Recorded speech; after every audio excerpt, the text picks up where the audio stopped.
Hello friends, Meena family vlog channel में आप सबका स्वागत है। कैसे आप सब? आई होप आप सब ठीक होंगे। जो आज का मेरा वीडियो है वो मेरे बड़े बूढ़ों के ज्ञान के आधार पर है। जो मुझे जितनी भी जानकारी मिली है उसी के बारे में है। नाग पंचमी की आपको जो हार्दिक शुभकामनाएं।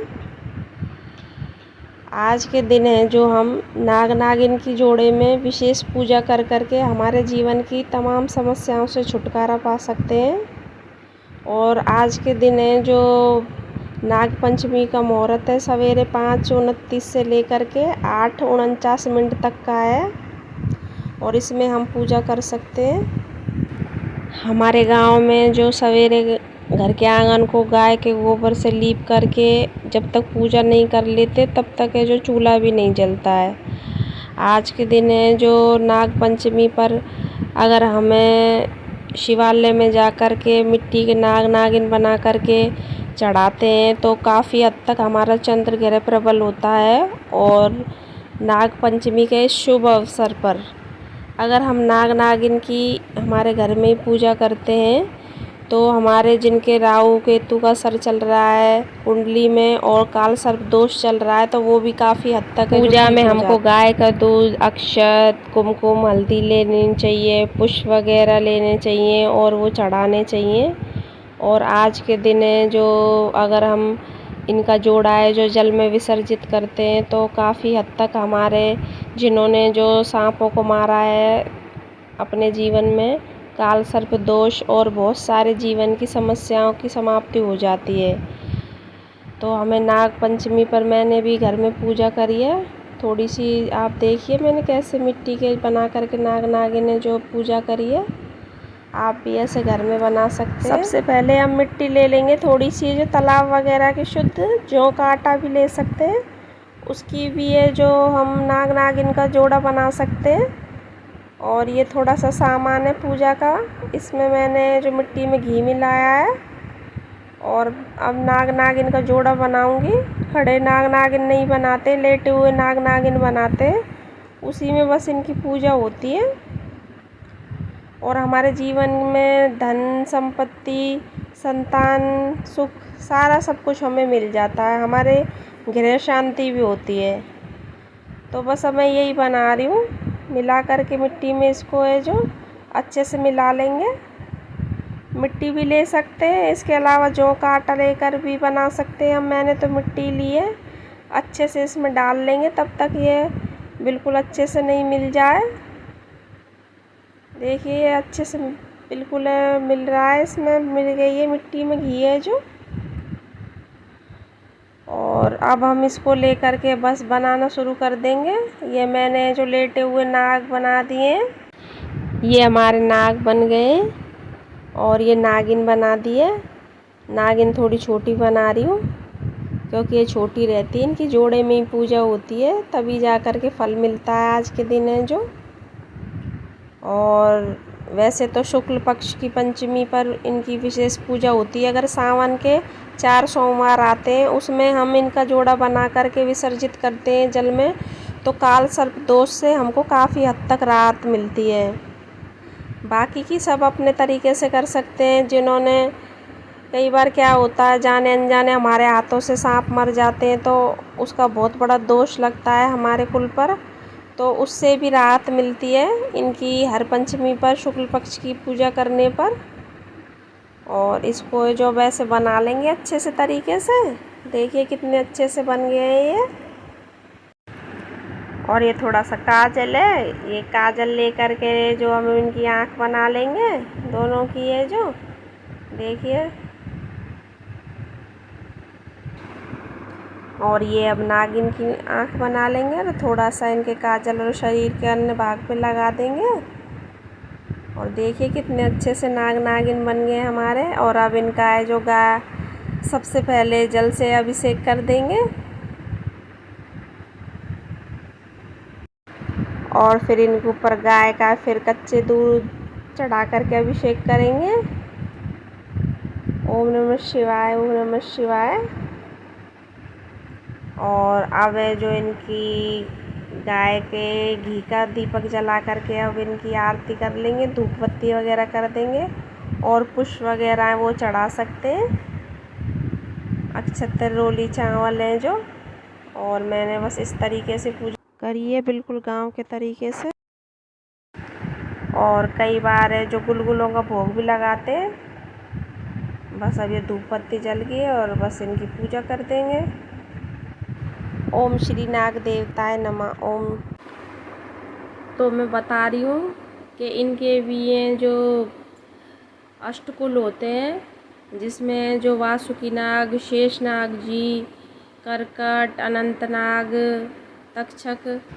पहले अनंतनाग जिन्हें सूर्य ग्रह से जोड़ के देखा जाता है, दूसरे वासुकी नाग जिन्हें चंद्र ग्रह से जोड़ा जाता है, और ये समुद्र मंथन भी हुआ था इनसे। जो तक्षक नाग जिन्हें भौम यानी मंगल ग्रह से जोड़ा जाता है, करकोटक नाग जिन्हें बुध ग्रह से जोड़ा जाता है, पद्म नाग जिन्हें बृहस्पति ग्रह से जोड़ के देखा जाता है, महापद्म नाग जिन्हें शुक्र ग्रह से जोड़ के देखा जाता है, और शंखपाल नाग जो कि शनि ग्रह के रूप में होते हैं। ये सभी अष्ट नाग हैं और भगवान ब्रह्मा ने इन्हें बनाया था। अब इन्हें इनके सम्मान में जो देवताओं ने अलग अलग तरीके से धारण किया था। वासुकी नाग को भोलेनाथ जी ने धारण किया था। इन्हें यज्ञोपवीत की तरह धारण किया था अपने गले में, और वहीं भगवान गणेश ने इन्हें कमर में आभूषण की तरह पहना था।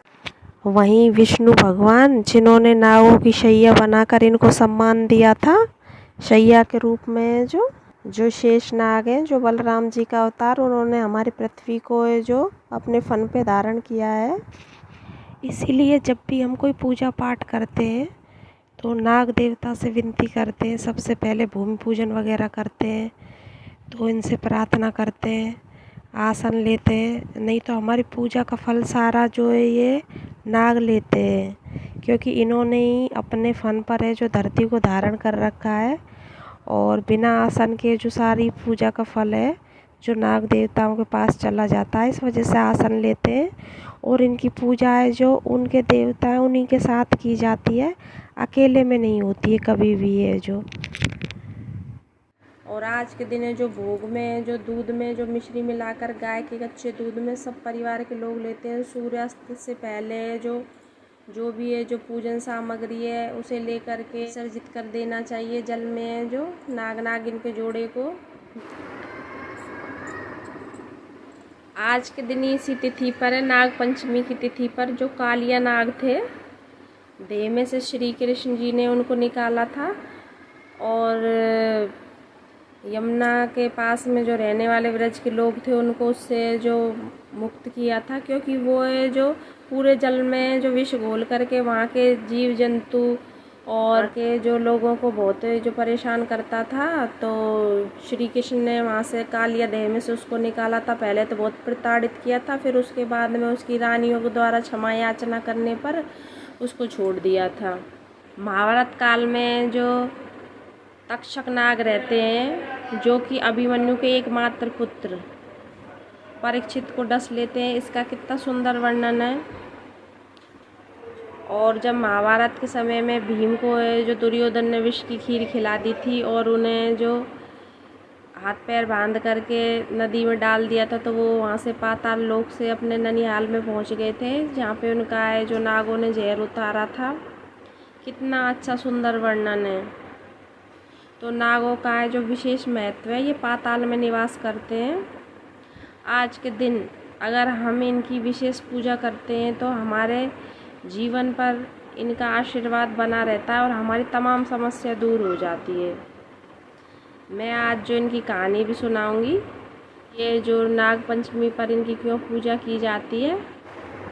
ये भी राजाओं के तरीके से रहते हैं, इनकी भी रानी होती है, संतान रहती हैं। तो मेरी आपसे प्रार्थना है जो इनको मारे नहीं, इन्हें पकड़वा दें। एक साहब को एक छोटी सी कथा सुनाऊंगी नाग पंचमी पे। महाभारत काल में जब पांडव और कौरवों में युद्ध हुआ था, तो अभिमन्यु के एकमात्र पुत्र जो कि श्री कृष्ण के द्वारा बचे थे, परीक्षित, तो वो बहुत ही धर्मात्मा राजा थे। प्रजा उनके राज्य में बहुत खुश थी। एक बार की बात है, क्या हुआ था, वो शिकार खेलने जंगल में गए हुए थे। तो वो शिकार खेलते खेलते बहुत दूर निकल गए, उनको जो प्यास लगने लगी और वो वहाँ से घूमते घूमते ऋषि समीप के आश्रम में पहुँचे। ऋषि समीप का आश्रम है जो वहीं पर था, और वहाँ जा कर के उन्होंने बहुत बार कहा कि भाई मेरे को जल पिला दो, लेकिन जो ऋषि थे वो जो ध्यान में मग्न थे। कई बार जो राजा परीक्षित थे उन्होंने उनसे जो कई बार अनुरोध किया जल पिलाने का, लेकिन उनके क्या था, राजा परीक्षित के जो सिर पर जो मुकुट था सोने का, उसमें कलयुग बैठा हुआ था, तो उसके प्रभाव से जो जब उन्होंने उनकी बात नहीं सुनी तो वहाँ पे एक सांप मरा हुआ पड़ा था, तो उसको लेकर के उन्होंने उसके गले में डाल दिया क्रोधवश, जो वहाँ से आ गए। वहाँ पर जो मुनि कुमार और थे तो वो देख रहे थे, तो उन्होंने वहाँ से जा कर के जो मुनि थे उनके जो पुत्र थे शृंगी, जो कि उस समय स्नान कर रहे थे वहाँ पर नदी में, तो उनसे जाकर कहा कि आपके पिताजी के साथ एक राजा था और उसने ऐसा किया, उनके गले में नाग वगैरह डाल दिया। तो शृंगी था, उसको बहुत क्रोध आया और उसने उसी समय नदी का जल ले करके और जो उनको श्राप दे दिया कि भाई जिसने जो मेरे पिता के साथ ऐसा व्यवहार किया है उसकी आज से 7वें दिन मृत्यु हो जाएगी। तब उसके बाद में जो वो वहाँ पे कुटिया में आए तो उन्होंने मुनि समीप से कहा कि मैंने जो आपका ऐसे ऐसे बदला लिया, आपका जो किसी राजा ने अपमान किया।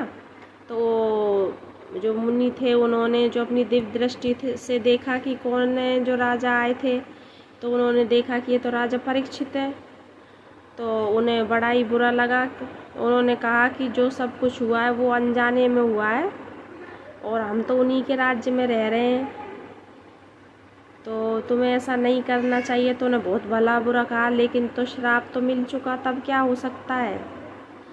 तो वो खुद जो राजा परीक्षित के पास गए और उनसे कहा कि मेरे पुत्र ने आपको श्राप दिया है और आपकी आज से 7 दिन मृत्यु हो जाएगी।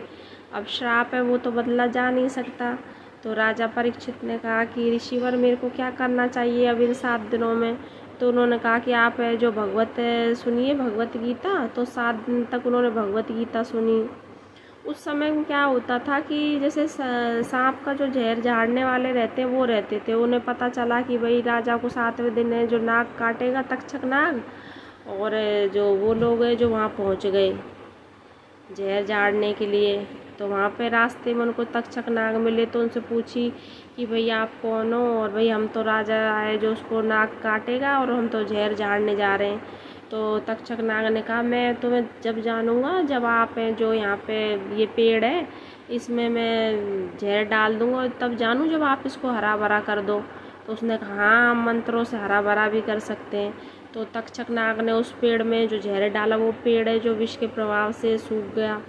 और जो जो झाड़ने वाला था उसने अपने मंत्र के प्रभाव से उसको हरा भरा कर दिया। लेकिन तक्षक नाग ने उसको जो धन वगैरह का लालच दे करके वहाँ से भेज दिया, क्योंकि राजा परीक्षित को तो मरना था और वो मरे भी। इसके बाद में जो उनके पुत्र हुए थे जन्मेजय, जब वो छोटे थे, इसके बाद वो धीरे धीरे बड़े हुए तो उनको अपनी माता से जानकारी मिली कि उनके पिता के साथ ऐसा हुआ, तो उन्हें बहुत क्रोध आया। उन्होंने जो नाग जाति पर अपना बहुत ही ज़्यादा गुस्सा है जो निकाला, तो उन्होंने ऋषि मुनियों को बुलाया और उन्होंने एक विशाल नाग यज्ञ किया जिसमें बड़े बड़े ऋषि थे। अब भाई उनकी आज्ञा कौन टाल सकता है, वो तो राजा थे। तो उसमें समस्त नाग जो इस तरीके से मंत्रों को उच्चारण किया कि उसमें लाखों करोड़ों नाग आने लगे उस हवन कुंड में, जो सब आके गिरने लगे। अब धीरे धीरे सब जो मंत्रों का असर से उसमें गिरते जा रहे थे, तो वो जो धीरे धीरे नाग जाति भी ख़त्म होती जा रही थी। अब ये अष्टनाग बचे थे, तो ये दौड़ते दौड़ते श्री हरि जो शेषनाग जी हैं उनके पास गए। वासुकी जी जो भोलेनाथ जी के पास थे तो वो गए, और ये तक्षक नाग, करकट वगैरह, अनंत नाग, ये सब गए ब्रह्मा जी के पास में जो। तो उन्होंने कहा भाई हमें बचाइए उनके असर से, मंत्रों के प्रभाव से हम भी उस हवन कुंड में खिंचते जा रहे हैं। हमारा तो ऐसे तो पृथ्वी पर से जो पाताल लोक में से हमारा तो प्रभाव ही कम हुए। जो उन्होंने सबने मनसा देवी की प्रार्थना करी, तो मनसा देवी और सारे देवी देवता उनके पास गए, जन्मे जी के पास में, और उनसे कहा कि आप इसको यज्ञ को रोक दीजिए। और बहुत प्रार्थना करी उनसे, तब जा कर के उन्होंने वो यज्ञ रोका। तो उन्होंने कहा कि मेरे पिता की तो कोई गलती नहीं थी, लेकिन वो तो सर्पदंश से मरे। तो अब आप मेरे लिए नहीं बल्कि जनसाधारण के लिए कोई ऐसा वरदान दीजिए कि जो ये नाग हैं जो कभी भी उन पर जो अपना दुष्प्रभाव नहीं डालें। तो उस समय में जो देवी देवता थे सबने ये कहा कि जो भी आप जिसको भी वही नाग काटता है वो है जो आपका नाम जय श्री जन्मे जी 7 बार लेकर के जिसके जो नाग काटा है उसके कान में कहेगा, तो उसके ये नाग का जहर का असर है जो कम हो जाएगा। और वहाँ पे नाग काटा है वहाँ पे पट्टी बांध देनी चाहिए जिससे ज़्यादा असर नहीं हो। और तभी से जो ये नाग पंचमी की कथा है